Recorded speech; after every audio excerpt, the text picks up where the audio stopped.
İsmim Abdullah, Şarkı Türkistan'daki Xotan vilayeti Qarqash nayisi Qo'ychi yezisida 1974 tug'ildim. Hozir men Shvetsiyaning qonunliq fuqarosi. Vatanda qolgan ota-onam, urug' tuqqanlarim haqida guvohlik beraman. Jazo lagerlari 2016-yili Chingchangu, Tibetdan Sharq Turkistonga ko'chib kelgandan keyin ko'lamlashgan bo'lsa-mu, Xotan, Qarqash rayonlarida 2002dan boshlab jazo lagerlarining kichik tipdagi modeli boshlangan. 2002-yili Qurban Hayit bayrami kunida Qarqashning Qo'ychi yezisida Xitoy kommunist mustamlikchi alvastillari dadam Muhammad Esani tug'an cho'ng talpak bilan tug'an kishi Muhammad Esani 2002-yili Qurban Hayit kunisining 2-kuni Qo'ychi Xotan viloyati Qarqash nayisi Qo'ychi yezisidagi ochliq ombasiga yig'ib olgan. Bu yerda 50 nafarga yaqin mush chet elda balasi va ota-onalarni ishga yig'ib olib, ularga siyosiy dars o'rgatib, yataq og'ili unamagan, yerga suv sepib etib, ya yatanmaydigan yoki uri turolmaydigan shunday 27 kun ochliq ombarida 50 nafar odamni kichik tipdagi lagerda jazolagan. Shu jazo lagerida, kichik 2002dagi jazo lagerida mening saboqdashim Abdulhakimning opsi Beyshxon hadimiz 57 yaşında aşağıda hava yetişmegenligi sebepten derizini taqib etilib, yurak keseli qo'zg'alib o'lib qolgan. O'lgandan keyin bu jazo lageri 27 kun davomlashib taqib etilgan. Men bu guvohlikni 2002-yili hajga kelgan onamdan anglagan edim. Eningdan keyin Xotanninki o'xshamagan rayonlarda yezi darajalik, nahiy darajalik, viloyat darajalik lager tutib berish, tarbiyalash markazida bu markazlar boshlanishi 2002dan boshlangan, nuqtaliq oilalarga. 2016-yilga kelgan vaqtda bu jazo lagerlari ko'lamlashdi. Sharq Turkistonning har qaysi viloyat, o'lka, shaharlarga umumlashib, butun Sharq Turkistonliklardan 5 millionga yaqin Sharq Turkistonliklarni ularni uyaga qamidi. Mening onam dadam Muhammad Esa, yendikisi onam Xedichxon Qo'ychi Ko'kyar kentida yashaydi. Men bular bilan 2015-yili Hayit bayrami kunidan boshlab aloqam uzilib qoldi. Telefon qilsam telefonlari javobsiz qoldi. Telefonlar taqaq. Men 10 tuqqanim bor, 10 nafar tuqqanim bor. Ularningki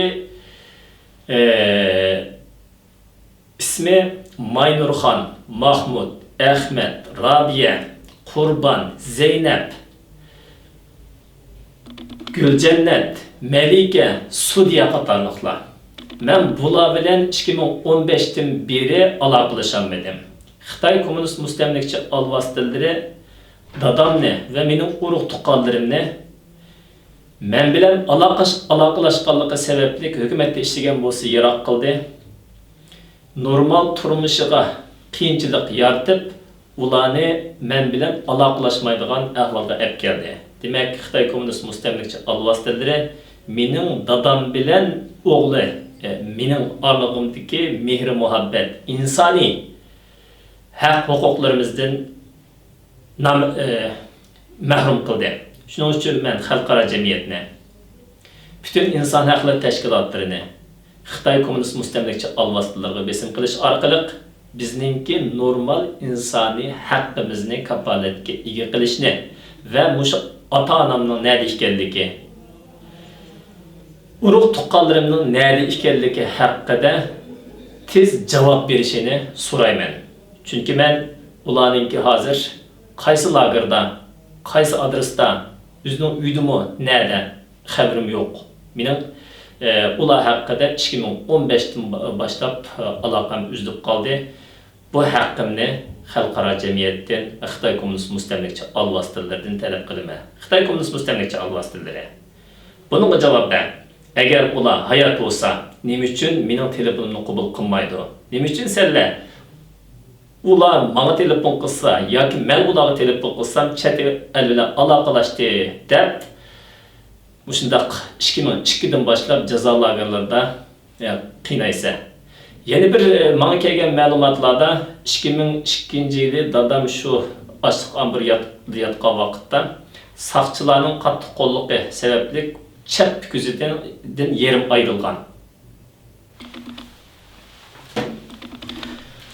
Mana bu dadam bilan opamninki qo'ychidagi uyida, beg'ida xushal xuram yaşagan vaqti. Tartilgan surat 1995.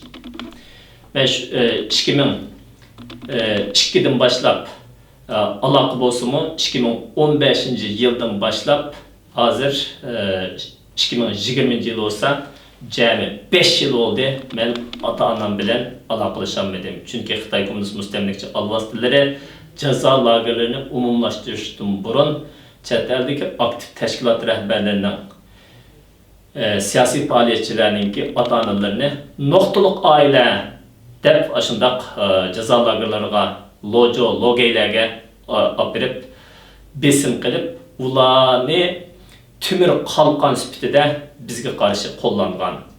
Ular bilan bizningki oramizdagi muhabbatimizga, ota-onalik munosabatimizga daxli tarz yetkazgan. Dunyoda ota-onalar bilan bolalarning orlig'idagi rishtaga hech qanday qonun tadaxul qilolmaydi.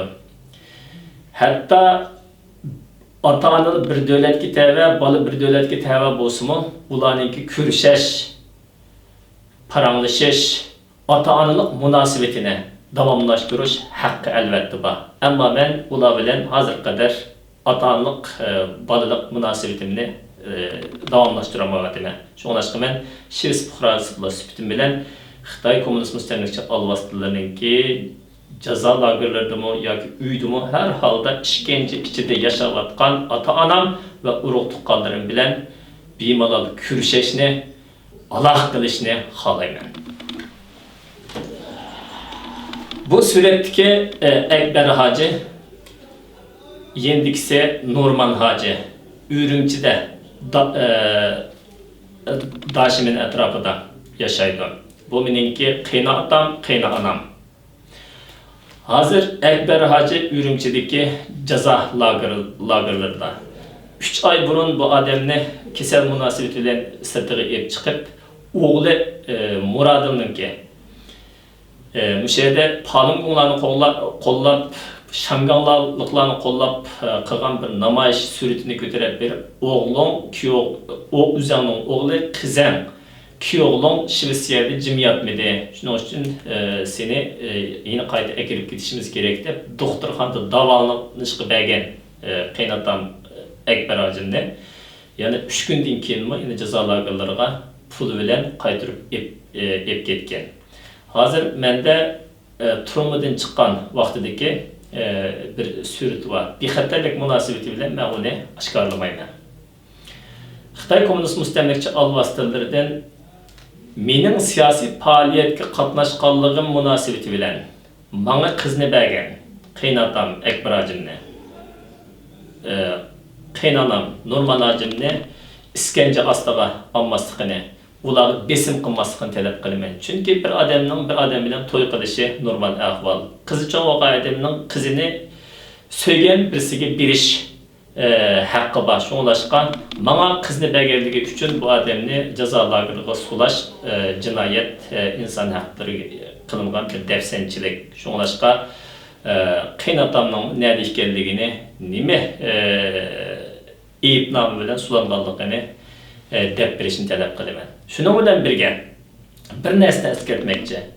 Nikoh, muhabbat bu siyosiy ilishadigan ish emas. Qaysi millatni yaxshi ko'rib qolsa, o'z erkinligi bilan to'y qilsa bo'ladi. Ammo bir qizni bir o'g'ilga majburlab davlatdan nikoh qilib qo'yish bu insonlarningki tanlash erkinligiga xilof. Xitoy kommunist mustamlakachi alvastilari hozir vatanning ichida yoshli cho'ng bo'lgan qizlarimizni Xitoy kommunist mustamlakachi alvastilarining to'y qilamagan askarlarga majburiy nikohini o'qib to'yga zo'rlayotdi. Buningga o'xshash davlat darajalik zo'rlash nikohmi xalqaro ahdinomalarga xilof muhabbatlashish, to'ylashish erkinligini dafsanda qilganlik. Men xalqaro jamiyatdan mushundaq Xitoy kommunist mustamlakachi alvastilarining insonlarning muhabbatiga aralashish, kishilik turmushiga aralashish, shaxsiy hayotiga aralashishdan iborat tajovuzchiligini to'xtatishni talab qilaman. So'zim tugadi.